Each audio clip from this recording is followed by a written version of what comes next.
BJP कायद साबिक रुकन कानून साज कौंसिल पी सुधाकर रेड्डी ने वजीर आला के चंद्रशेखर राव से मुतालबा किया कि वो अपने दस्तूर के खिलाफ किए गए रिमार्क पर गैर मशरूत माफ़ी मांगते हुए अपने अल्फाज वापस लें।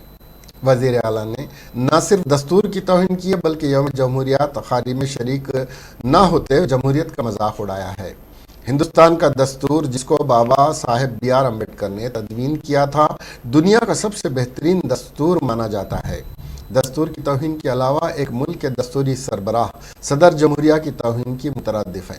सुधाकर रेड्डी आज INN से बात करते हुए कहा कि बीजेपी ने हरिजन दानिश्वर को मुल्क का सदर जमहूरिया बनाया और KCR ने दस्तूर में तरमीम का मुतालबा करते हुए मुल्क के तमाम हरिजनों की भी तौहीन की है।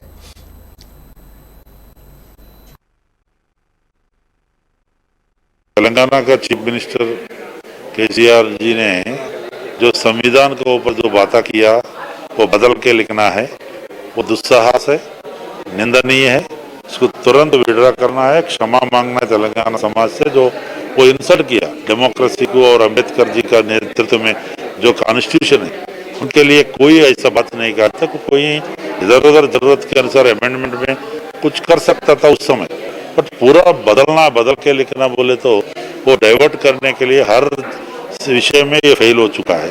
फार्मर्स को और जो अनएम्प्लॉयड यूथ को जॉब देने में, फार्मर्स को साथ देने में, लैंड ऑर्डर है वो प्रॉब्लम है और बहुत सारा स्कैम्स है, लूटमार सरकार सब जगह।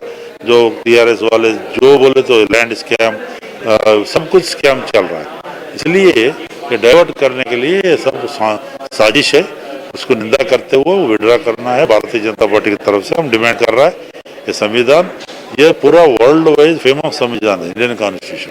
इसके ऊपर जो बातें किया वो वापस ले और ये क्षमा नहीं करेंगे लोग, नहीं तो तेलंगाना का चीफ